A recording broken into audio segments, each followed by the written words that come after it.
Assalamualaikum warahmatullahi wabarakatuh. Anda sekarang bersama program khas terbitan Quran Live Channel, program terbaru yang diberi nama Forensik Al-Quran. Jadi dalam program Forensik Al-Quran ini saya tidak berkesorangan. Saya akan pada hari ini saya bersama dengan Al-Fadil Ustaz Muhammad Taqiyuddin Abdullah, ataupun lebih mesra disapa apa Ustaz, bro ke apa ke? Terserah. So biasa dia sapa Ustaz Taqi lah kat sini. Jadi apa ni, sedikit lah boleh saya ceritakan sedikit Ustaz punya background sebelum ni. Yang setahu saya Ustaz ni salah seorang orang yang berpengalaman dalam bidang penerbitan mushaf di Malaysia ni. Dan Ustaz juga salah seorang tenaga kerja yang menghasilkan mushaf Malaysia. Jadi Ustaz, bila kadang kita biasa dengar forensik ni dalam bidang perubatan, dalam bidang orang kata apa, jenayah yang orang bedah ataupun orang bedah jenazah, orang cari bukti untuk membuktikan sesuatu kes, itulah forensik ni yang kita biasa tahu. Jadi macam mana Ustaz forensik Al-Quran ni, forensik ini disatukan dengan Al-Quran, so macam mana dia punya kesinambungan dia Ustaz? Seperti mana yang semua maklumi, satu bidang kajian saintifik ataupun ilmu sains dipanggil sains forensik atau forensik. Dia khusus kepada determine ataupun examination, detection, untuk nak memeriksa, tahlil tentang asal ataupun usul sesuatu kes yang berlaku di dalam kajian saintifik, khususnya dalam isu-isu yang melibatkan kematian dan sebagainya. Itu dari segi saintifik. Tapi forensik itu sendiri dia lebih luas lagi, termasuklah kajian prehistorik, prasejarah, dan mengkaji asal usul tanah sebagainya, itu masuk dalam forensik juga. Tapi apabila kita menggunakan di sini istilah forensik Al-Quran ini, saya rasa tu lebih untuk nak menarik perhatian. Sebenarnya para alim ulama kita dah lebih dulu membuat kajian yang teliti dan detail, khususnya dalam bidang tafsir Al-Quran Karim, yang telah menghasilkan beribuan kitab-kitab tafsir oleh mufassirin yang amanah dan luas ilmu pengetahuan yang Allah SWT berikan. Kita ni hanya setitik daripada itu. Kita nak, tujuan kita mungkin tidaklah forensik dalam arti kata dia yang saintifik, tapi dia lebih pada tahlil, dirasah, kajian yang agak mendalam, mengkaji huda ataupun risalah yang nak disampaikan daripada setiap satu perenggan ayat-ayat Al-Quran yang Allah SWT turunkan kepada Nabi Muhammad SAW. Tujuan utamanya tak lain dan tak bukan adalah untuk nak kita dapat membimbing hidup kita seharian secara praktikal dengan Al-Quran. So orang kata apa, untuk topik kita pada hari ini, insya-Allah sebenarnya kita wujudkan program Forensik Al-Quran ni adalah kita nak follow program yang sedang berjalan sekarang ni di Quran Live Channel, iaitu program Quran Live yang dibawa oleh Ustaz Yusra. So maknanya kita punya konten ataupun topik perbincangan kita Ustaz, kita akan mengikut apa yang dibincangkan dalam program yang dibawa oleh Ustaz Yusra lah. So untuk minggu ni Ustaz Yusra hari ni dia bahaskan, dan dalam minggu ni dia bahaskan muka surat ke-6 daripada Al-Quran, iaitu pada surah Baqarah. Jadi Ustaz Yusra dah bahaskan dari segi orang kata apa yang terkandung di dalam mufik ini.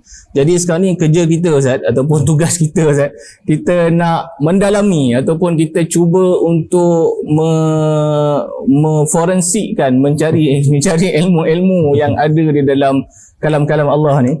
So untuk soalan pertama saya Ustaz, ataupun permasalahan saya yang pertama pada ayat pertama dalam muka surat ini, surat ke-6 ini, yang Allah firman, wa idqa wa idh qala rabbuka lil malaikati inni ja'ilun fil ardi khalifah, yang mana bermaksud ketika mana Allah berfirman kepada para malaikat, inni ja'ilun fil ardi khalifah, sesungguhnya aku, yakni Allah, akan meletakkan atau akan menjadikan khalifah pada muka bumi ini.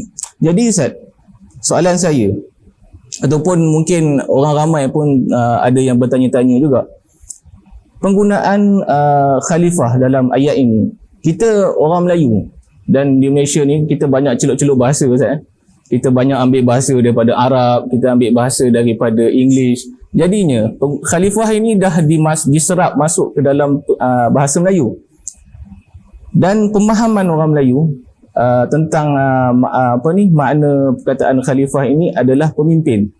Sesuai dengan sejarah-sejarah Islam kita, yang mana kita ada 4 orang khalifah, Khulafa ar-Rasyidin. So yang itu menguatkan lagi pemahaman orang Melayu bahawa khalifah ini bermaksud pemimpin.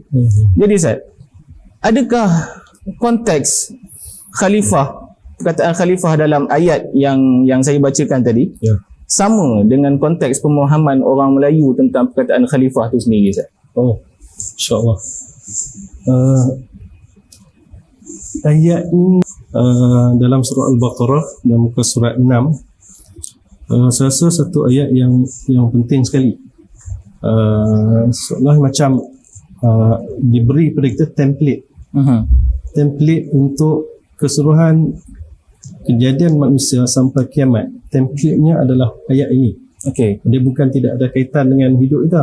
Okey. Dia template utama yang melibatkan beberapa karakter yang tertentu. Yang pertama sekali, Adam. Dan kita adalah anak Adam, Bani Adam. Itu karakter yang pertama. Yang keduanya, malaikat. Karakter yang jisim rohani. Yang ketiganya, karakter yang memain peranan sepanjang sejarah sampai kiamat. Walaupun dengan ketiadaan Nabi Adam AS, karakter ini yang masih lagi bertugas sampai hari ini, dengan sibuk dengan berorganisasi dan sebagainya, dengan licik dengan licik dengan penuh tipu helah, tersusun. Penuh tersusun organisasi, itulah Iblis laknatullah alaihi. Jadi dia menjadi template. Kemudian memang perkataan khalifah ni, ini ja'ala fil ardi khalifah, memang digunakan pakai dengan meluas, khususnya di dalam masyarakat Melayu kita. Tidak tak sampailah satu peringkat tu kita ada satu kumpulan nama Khalid Baskes. Yes, betul Ustaz. Betul. Khalid Baskes tu khalifah. Betul. Kan sampai begitu sekali mendalam penggunaan. Betul. Baik. Jadi di sini ada pentingnya kita lebih mendalami sikit perkataan ini. Khalifah tu di dalam asal usul perkataannya daripada khalafa. Kalau khalafa itu maksudnya belakang. Tapi khalafa ni dalam bahasa Arab, khalafa yukhalifu maksudnya taraka, meninggalkan. Sebab itu harta warisan disebut sebagai tarikah, atau peninggalan kepada anak cucu yang kepada si mati. Jadi bila sebut khalifah ni meninggalkan amanah ataupun mewariskan satu tugas pada yang berikutnya ataupun yang belakang. Jadi istilah khalifah. So dari sudut bahasanya macam itulah maksudnya. Maksudnya meninggalkan. Betul. Dan apa lagi satu Ustaz tadi Ustaz sebut? Meninggalkan dan meninggalkan amanah. So maksudnya kita ni manusia di muka bumi ni bukanlah dengan makna khalifah tu sebagai pemimpin. Iaitu orang kata apa? Yalah, bila kita sebut pemimpin ni, kita lah jadi ketua Ustaz. Binatang-binatang lain ataupun makhluk-makhluk lain tu jadi kita punya pengikut. So betul ke Ustaz? Pemahaman yang kata kita ni dari dunia ni kita pemimpin. So kita lah yang kepada kita lah nak buat macam mana, orang kata gitu lah. Oh tentu. Pertama kali merujuk pada ayat ni, inni ja'alu fil ardi khalifah. Allah SWT menegaskan, aku nak jadikan khalifah. Khalifah ni kita boleh katakan sebagai pengganti. Khalif menggantikan. Jadi khalifah Khalifatullah fil ard. Selalu disebut Khalifatullah fil ard kan. Selalu masuk Khalifatullah diterjemahkan secara literally sebagai Khalifah Allah di atas muka bumi. Lepas tu diterjemah pula pengganti Allah atas muka bumi. Itu satu terjemahan yang amat tidak tepat. Sebetulnya di situ ayat situ ada majazi, ada kiasan. Ada ayat yang dimahzuf, maksudnya khalifah yang diciptakan oleh Allah untuk menguruskan, menjalankan amanah di atas muka bumi. Baik, apa itu amanah? Amanah ni adalah satu tugas tanggungjawab yang Allah bagi kepada hamba. Jadi khalifah dalam konteks ayat Al-Quran, setiap orang itu adalah hamba Allah. Dia bukan mendabik dada sebagai seorang yang ada pangkat tertentu. Jadi dia menerima penyambung perintah Allah SWT sebagai seorang hamba yang patuh, yang taat, dan di dalam erti kata melaksanakan tugas kehambaan itu antaranya adalah mentadbir bumi ini, menguruskan hal ehwal manusia dan juga menguruskan hal ehwal dengan persekitaran alam dengan sebaik-baiknya. Satu perkara yang saya nak sentuh di sini, di dalam penciptaan Allah jadikan dunia ni dengan segala isinya, semua tu berada di dalam satu perhubungan yang kemas dan tersusun antara satu sama lain. Dinamakan sebagai symbiosis ataupun symbiotic relationship. Semua tu berkait dengan satu dengan yang lain. Sebagai satu contoh, kitaran air turun pada langit. Kemudian daripada langit tu dia pergi ke sungai-sungai. Ini sungai memenuhi bumi, membasahkan bumi, melembabkan, kemudian dia membawa kotoran-kotoran. Kotoran ni semua akan keluar balik ke laut. Jadi pada laut dia akan diserap menjadi wap, naik menjadi awan, dan begitulah kitarannya berpusing. Jadi tiap-tiap satu tu ada kaitan. Ada kita lah dengan haiwan pun macam tu. Kalau kita misalnya kita ditugaskan untuk nak menguruskan alam sekitar, tiba-tiba kita memotong menebang tebang habis pokok-pokok misalnya. Jadi pokok-pokok ni ataupun tumbuh-tumbuhan ni sumber makanan kepada gajah, sumber makanan kepada habitat haiwan seperti harimau, seperti pelandu, ular dan sebagainya. Tiba-tiba kita musnahkan kitaran hayat dan habitatnya. Jadi sebab itu sekarang ni gajah tak lagi duduk kat hutan, dia ada di jalan-jalan. Dekat Banjaran Titi Masa banyak. Sampai PRNR lagi. Harimau dia bukan setakat dalam hutan, dia sekarang dah berani masuk kampung. Sebab apa? Nak mencari makanan. Itu sebagai satu contoh hubungan yang tiap satu dia macam dia punya rantaian makanan lah, rantaian makanan, rantaian kehidupan. Itu satu hal lagi, itu rantaian makanan, rantaian kehidupan. Kemudian sebab itu kita sebagai hamba Allah ni, ya Allah jadikan khalifah untuk menguruskan, mesti ada hubungan rohani dia dengan tumbuh-tumbuhan, dengan haiwan, dengan sesama kita. Sebab itu barulah tercapai tugas kita sebagai khalifah sebenarnya. Kita mengurus takbir dengan sebaik mungkin. Ini tak asal saja haiwan kita boleh buat macam-macam. Betul tak? Banyak kes kan, kucing dia pun dalam mesin basuh lah, apa semua tu kan. Itu yang berlaku, perkara yang tak elok sekarang berlaku sebab kita tak kenal diri kita. Bertanggungjawab sebagai khalifah, hamba Allah.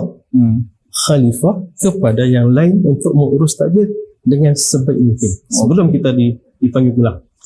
Saya tertarik dengan satu perkataan Ustaz kata tadi lah, pasal pengganti. Ustaz, kita ni adalah pengganti yang diciptakan oleh Allah untuk urus takbir di muka bumi inilah.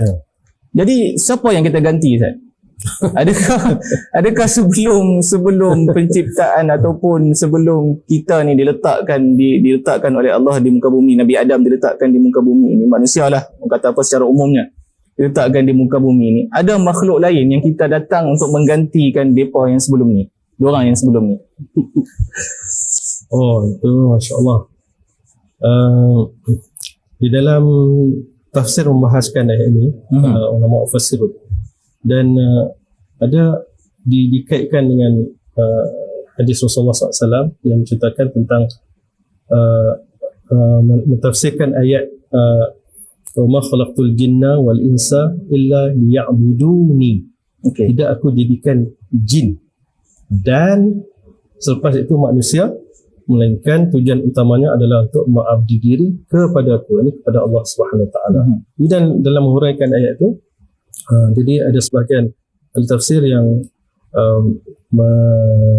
merekod sabda Rasulullah SAW yang menceritakan bahawa sebelum manusia itu diciptakan jin dulu sebelum manusia untuk nak berada di atas bumi ini. Tetapi oleh kerana mereka melakukan kerosakan, melakukan pembunuhan, melakukan macam-macam pelanggaran, maka mereka itu dibagi balasan, penalti, punishment, diambil balik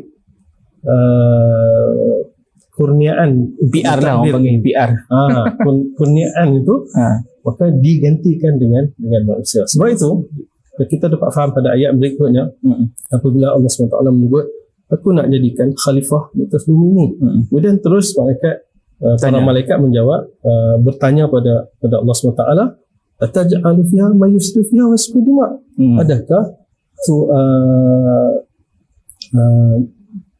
Adakah engkau wahai Allah nak menjadikan satu makhluk lagi yang bertumpah darah dan melakukan kerosakan. Jadi daripada mana ilmu para malaikat tentang satu entiti yang melakukan kerosakan dan menumpah darah ni pada mana? Jadi dikaitkan di situ, maka sebelum manusia yang diletakkan untuk mentadbir dunia ini mengikut kehendak perintah Allah SWT dengan fitrah, dengan saksama, dengan adil, ada sebelum kita ni dah ada. Itulah yang disebut sebagai jin. Jadi kita kena fahamlah istilah-istilah ni terbalik pada forensik tadi tu. Adam ni daripada perkataan as-sumrah ataupun warna perang, warna coklat. Itu warna asal tanah. Sebab tu daripada disebut sebagai Adam, warna coklat tanah tu. Bukan coklat Cadbury bukan. Warna. Arab panggil bunni. Itu Arab Mesir. Satu lagi daripada udmah. Udmah ni maksudnya ulfah atau qurbah. Jadi Adam ini adalah disebut sebagai ulfah dan qurbah. Qurbah ni maksudnya dekat, qarib, rapat, mesra. Teman tapi mesra. Jadi bila kita faham ini, kita faham itu asal usul perkataan Adam. Baik, iblis daripada mana? Iblis ni asal namanya yang dipanggil sewaktu belum disumpah ataupun ditolak daripada syurga. Namanya Azazil. Asal iblis. Dan dikatakan beliau salah seorang yang utama di dalam kelompok para malaikat dan mempunyai pengetahuan yang luas. Tapi setelah ditolak, dilontar oleh Allah SWT, maka namanya adalah iblis. Iblis ni pada perkataan balasa atau maksudnya turida min rahmatillah, yang terbuang, terlontar daripada rahmat Allah SWT. Itu utama. Yang keduanya, iblis ni daripada perkataan al-ya'is, yang putus asa ataupun yang kecewa. Walaupun nama iblis ini kecewa, tapi dia tidak pernah kecewa dan putus asa untuk nak mengajak kita untuk menyimpang daripada jalan. Jadi apa dia putus asa dengan apa sebenarnya, Ustaz? Kalau dia tak putus asa untuk menyimpangkan umat manusia ni, dia putus asa dengan apa sebenarnya? Daripada rahmat Allah, daripada keampunan Allah. Sampai kiamat. So maksudnya kalau kita tengoklah macam Ustaz tadi ada sebut, orang kata apa, setiap makhluk dalam muka bumi ni dia ada rantaian dia atau simbiosis dia, relation tu. Jadi Ustaz, kalau kita tengok pada sekarang ni lah, orang kata apa, dengan pokok ditebang, binatang pun dah keluar daripada habitat dia sebab tempat tinggal dia dikacau. Jadi Ustaz, relevan tak pertanyaan malaikat dalam ayat itu? Ataj'alu fiha may yufsidu fiha wa yasfiku dima. relevan tak pertanyaan malaikat itu kepada Allah, seolah-olah yalah kita sekarang ni dah ke arah tu. Maksudnya kita dah membuat kerosakan di bumi, kita dah menumpahkan pertumpahan darah pun dah banyak orang kata apa, dah banyak berlaku peperangan, so pertumpahan darah yang tak perlu pun tapi jadi juga pertumpahan darah. Jadi Ustaz rasa relevan tak pertanyaan malaikat kepada Allah Subhanahu Wa Taala untuk berkongsi jawapan saudara tadi kan. Ya. Jadi saya tak berani nak bagi jawapan saya sendiri. Okey. Saya quote saja jawapan Allah SWT dalam ayat ini. Apabila malaikat bertanya, jadi Allah SWT menjawab balik. Allah berfirman, inni a'lamu ma la ta'lamun. Okey. Jadi dalam bahasa kita, aku tahu lah. Ya. Soalan macam tu bahasa kita kan. Ini sungguhnya aku a'lamu ma la ta'lamun, mengetahui apa yang kau buat. Aku mengetahui apa yang kamu tidak tahu. Betul. Jadi hikmah daripada situ. Peristiwa yang berlaku ni seolah macam satu asas pada jalan penceritaan. Kalau kita buat filem ataupun teater, dia ada asas pada jalan cerita, plot, storyboard ataupun plot. Jadi untuk nak jadikan satu jalan cerita, itulah perjalanan manusia di dunia ini untuk nak balik kepada asalnya. Jadi maka salah satu peristiwa yang berlaku adalah peristiwa Nabi Adam AS dengan Siti Hawa dan juga dengan bisikan daripada iblis, dijadikan begitu sampailah ketiga-tiganya ni diturunkan ke satu tempat yang amat asing sekali dan jauh sekali dan terpencil daripada tempat-tempat ini. Itulah di dunia. Apa maksud dunia? Dunia ni duno apa? Duno ni yang rendah, duno deniyah, yang hina, yang tak ada nilai. Jadi kita duduk di sini. Kemudian kita faham juga dunia ini, Rasulullah SAW ada sebut untuk mentakrifkan definisi dunia ni. Ad-dunya, Rasulullah SAW, ad-dunya sijnul mu'min. Bagi orang yang beriman, yang disebut dalam surah Al-Fatihah, kemudian disebut lagi dalam surah Al-Baqarah pada ayat awal, orang yang bertakwa, orang yang mukmin, yang beriman, orang yang boleh duduk di atas jalan yang lurus, yang tidak melencong ke kanan ke kiri, jatuh bawah, tak, tapi stay selamat sampai habis itu adalah orang beriman. Bagi orang beriman, dunia ini adalah penjara. Apa maksud penjara? Penjara tempat sempit kan? Ya. Penjara ni sonok tak? Tak sonok kan? Biasa masuk penjara sebab ni lah ada kes jenayah kan. Dia tak boleh pergi KFC, tak boleh McD, tak boleh nak makan cendol apa semua kan. Jadi makanlah makanan dihidangkan lah. Betul. Yang asal hidup kan. Kemudian bila nak pergi ke toilet pula dalam tempat yang sama juga. Jadi tempat yang cukup tak selesa. Okey, itu satu segi, satu pemahaman dunia sijnul mu'min. Dunia itu adalah penjara. Tetapi itu dari segi konotasi kepahaman yang negatif. Bagi orang mukmin, orang yang mengenal Allah, yang kasih pada Allah ini, dunia ni terlalu kecil, terlalu sempit untuk nak menampung kasih sayang Allah yang maha luas. Jadi kena disambung dia. Maksudnya kasih sayang Allah, kasih sayang sesama kita, masa tu terlalu singkat. Kita dengan ibu ayah, kita dengan suami, dengan isteri, dengan anak-anak, dengan sahabat-sahabat yang kita sayang. Rasa sekejap saja. Tengok ya Allah dah berubah lah sebenarnya kan. Tak puas lah kita nak berkasih sayang kat sini lah. Nantilah kita jumpa balik lah kat sana. Jadi itu sijin. Maksudnya penjara waktu bagi orang beriman. Penjara yang sempit untuk nak melebarkan kasih sayang yang tidak terbatas. Itu sijin mukmin. Bagi orang-orang yang tidak beriman, inilah syurga. Inilah syurga. Dunia ni semua ada kan? Semua nak. Jadi semua nak. Semua. Itulah perbezaannya. Jadi kita kena faham template yang macam tu. Sebab jalan ceritanya, ayat ini penting menjadi template dan kita kena rujuk setiap masa. Kita setiap umat Islam ni yang beriman ni kena rujuk ayat ini supaya kita ingat kita ni masih lagi ayat ni masih lagi berperanan. kita masih lagi berhadapan dengan iblis. Itu janji dia. Betul. Kita masih lagi ada pembantu-bantu kita di kalangan para malaikat yang sentiasa mendoakan kita, yang mengawal kita, yang menjaga kiri dan kanan, yang menjaga kita daripada gangguan dan penganiayaan daripada makhluk-makhluk yang. Dan satu kali lagi saya nak kongsi di sini. Ini wallahu alam, kena rujuk pada orang yang pakar lagi lah. Iblis ni dia karakter dia pendendam. Okey. Dia ego, ana khairum minhu, aku lebih baik pada Adam tadi yang pula pada tanah, kan? Dan pada masa sama dia ni dah melihat setiap lelaki anak Adam itu adalah Adam.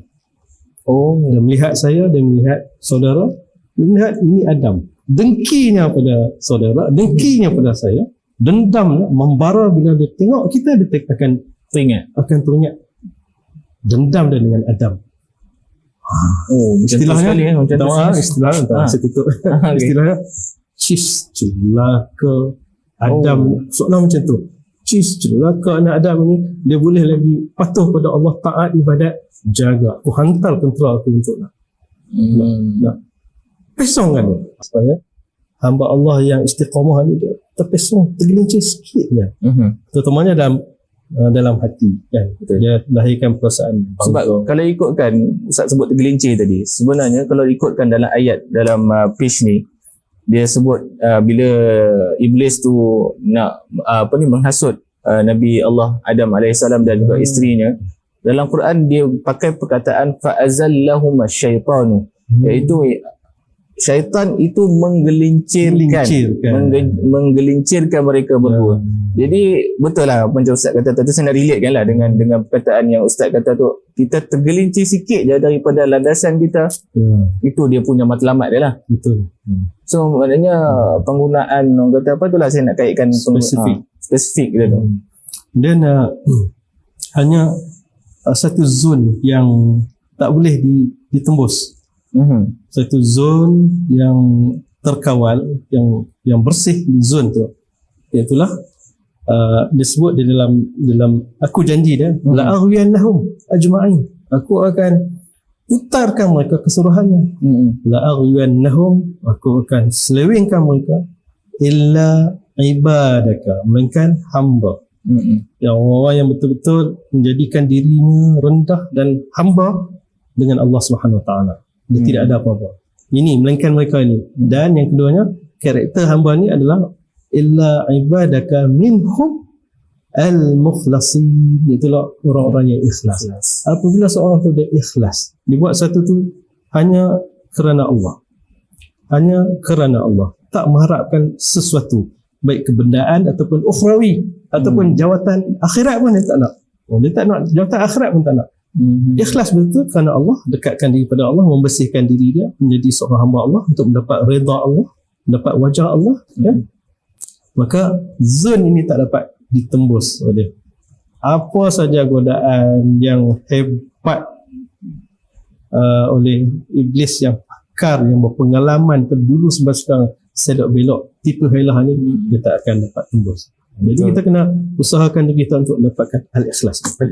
Ya. Saya tanya tadi relevan ke soalan malaikat tu, Allah kata qala inni a'lamu ma la ta'lamun. Macam bahasa kitanya, kita cakap macam tu lah, aku tahulah apa tak tahu apa, aku tahulah, lebih kurang macam tu lah kalau bahasa kita ni lah. Bila Allah dah cakap macam tu, kita kena stop lah kot untuk membincangkan ataupun ni, sebab kita ambil balik apa yang malaikat reply bila Allah kata macam tu. Malaikat tak tanya lebih dah. Malaikat kata subhanaka la ilma lana. Dia kata kami maha suci Engkau ya Allah, kami ni tak ada ilmu. So maknanya bila Allah kata lagu tu, Allah dah kata ini ada hikmahnya, aku tahu hikmahnya. Hampa tak tahu apa. Jadi orang kata apa, kita sebagai hamba sama juga malaikat sebagai hamba, so kita kena follow lah. Macam apa yang malaikat reply bila Allah kata lagu tu lah. Jadi itu dia mencerminkan betapa tingginya adab malaikat ni, ditunjukkan dalam ayat ni. Adab dengan Allah. Adaban ma Allah. Guru saya selalu sebut, kita ni orang yang berjalan menuju Allah, ke jalan Allah. Kita yang pertama sekali, sebelum kita beradab dengan manusia, kita mesti ada beradab dengan Allah. Adaban ma Allah. Adaban mak Allah ni maknanya dia ada adab, dia ada al-haya di hati dia. Dia ada al-khawf, dia ada al-raja, dia ada al-mahabbah. Semua ada adab diri. Bila kita ada adab dalaman, barulah adab dalaman itu akan keluar pada akhlak-akhlak yang zahir, kaki tangan anggota dan sebagainya dalam hubungan kita dengan manusia. Maka kita jadilah khalifah. Itulah khalifah sebenar. Khalifah ni hamba Allah. Dia nak Allah. Betul. Tapi dia beramanah menjalankan tugas dengan baik, menjalinkan hubungan yang baik antara satu sama lain. Baik yang Muslim, baik non Muslim, baik dengan haiwan, baik dengan tumbuh-tumbuhan, baik dengan langit, dengan awan, dengan semua. Jadi kita mengimpikan saat-saat yang macam ni, kita balik pada fitrah, balik pada zaman Rasulullah SAW, semua akan seronok, burung-burung mendoakan. Ikan-ikan bertasbih dan mendoakan kepada kita, dan malaikat-malaikat semua memuji dan mendoakan umat manusia yang beriman. Mudah-mudahan kita akan sampai ke insya-Allah. Dia berbeza pula dengan iblis pula bila Allah suruh dia melawan kuat. Dia orang katakan sekarang ni kalau kita dalam satu institusi office syarikat ke apa ke, kita ada satu dia macam contoh macam tu lah. Contoh kita ada satu staff yang kita kata buat ni, okey buat. Ada satu staff ni banyak orang kata banyak komplain. Semua macam Allah nak tunjukkan dekat sini yang ada dua kelompok makhluk yang Allah nak ceritakan kat sini. Satu makhluk yang iaitu malaikat lah yang kata apa yang taat, yang bila Allah kata dia tak melawan apa-apa. So bila Allah perintahkan sujud, dia sujud kepada Nabi Adam AS. Dan ada satu makhluk gini yang kita kata pemberontak lah. Orang kata apa, kaki komplain. So apa saja nak komplain, orang suruh ni ke apa, kenapa aku nak kena buat, aku lagi hebat apa semua. So dekat sini Allah dah tunjukkan yang ada dua karakteristik, orang kata apa, sifat yang atas kita nak follow mana satu. Terus so kita nak jadi tu orang yang banyak komplain sangat pun tak boleh. Orang yang banyak pertikai pun tak boleh. Betul. Ada disebut dalam ayat ni. Pada istilah pertama disebut iblis. Tapi bila kita pergi go through ayat ni dan ayat lain, disebut kataan iblis tadi sebagai syaitan. Syaitan. Iblis ni seorang. Dan dia adalah kepala kepada syaitan. Syaitan itu apa karakter dia? Syaitan ni pada perkataan syaitana. Pada perkataan syaitana bermaksudnya tamarrada. Apa maksud tamarrada? Tamarrada ni tamarrud. Tamarrud ni memberontak. Jadi memang karakter dia berontak. Dia akan membangkang, memberontak dan tak mahu bagi kita kepada kepatuhan. Akhlak yang terbaik adalah akhlak taat, sami'na wa ata'na. Itu akhlak mukmin. Itu akhlak hamba Allah. Tapi apabila nafsu kita tidak dapat dikendali, maka itulah berlakunya bisikan dan penguasaan syaitan tadi kait dengan nafsu. Maka nafsu akan jadi lebih dahsyat daripada syaitan tadi. Jadi kita itulah syaitan. Sebab itu disebut dalam surah An-Nas kan. Kemudian Imam Ghazali dia membahagikan kepada tiga karakter kita ni. Kita makhluk Allah yang ahsana taqwim. Sebab apa? Sebab kita ada ciri-ciri malaikat. Itulah taat, yaf'aluna ma yu'marun, melakukan apa yang disuruh, mendengar apa yang diperintahkan. Itu ciri-ciri malaikat. Dalam diri kita ada sifat-sifat syaitani, sifat-sifat memberontak tadi, sifat-sifat dendam, sifat-sifat dengki, sifat-sifat marah, sifat-sifat yang panas itu sifat-sifat syaitani. Macam bos dia lah kan. Macam bos dia yang asal tu memang panas. Tapi ada satu lagi Ustaz, saudara, dalam diri kita manusia ni Allah letakkan juga satu lagi sifat-sifat hayawani, sifat-sifat kebinatangan, kehaiwanan. Kita ada bermain dengan tiga-tiga ni. Maka datanglah risalah Al-Quranul Karim, datanglah ibrah dan juga nasihat kepada Rasulullah SAW supaya kita ni mengimbangkan tiga-tiga sifat dan kita kontrol dan kita jadikan diri kita ni dididik supaya betul-betul menjadi al-insan. Al-insan ni seorang hamba Allah yang sempurna, sifat-sifat yang tinggi dia, lebih dekat dia punya sifat-sifat dengan sifat-sifat malaikat walaupun dia manusia. Sebab itu dikatakan antara kebaikan satu contoh keutamaan manusia ni, para malaikat ni dikisahkan ibadat mereka kalau yang sujud sampai bertahun tu berjuta tahun sujud ada yang sebahagian dia punya ibadat dia rukuk. Ada sebahagian lagi ibadat dia berdiri saja. Tapi bila datang ciptaan Allah yang terbaik ini disimpulkan dalam perbuatan-perbuatan itu dalam satu perlakuan, itulah as-salah. As-salah itu apa maksud as-salah? As-salah itu adalah doa. Jadi satu situasi yang amat tinggi sekali kalau kita sedar, itulah situasi di mana kita berdiri dan kita bercakap-cakap, meluahkan dan ada interaktif. Bukan one way communication, tak. Kalau kita faham, dia ada two way communication. Kita minta dibalas. Hanya tidak dibuka hijab. Betul. Takut dengar suara kita lari pula. Betul. Jadi kita memahami maksud yang cantik ini supaya hidup kita ni penuh bermakna dan berbunga, indah, cantik. Tak adalah nak stress, depression. Teman-teman musim PKP kan. Betul Ustaz. Banyak sangat orang stres. Banyaklah sujud. Sebab sujud ni dalam satu hadis pun dia kata tempat yang paling rapat antara hamba dengan Tuhannya adalah waktu bersujud tu kan. So perbanyakkanlah doa masa tu Ustaz.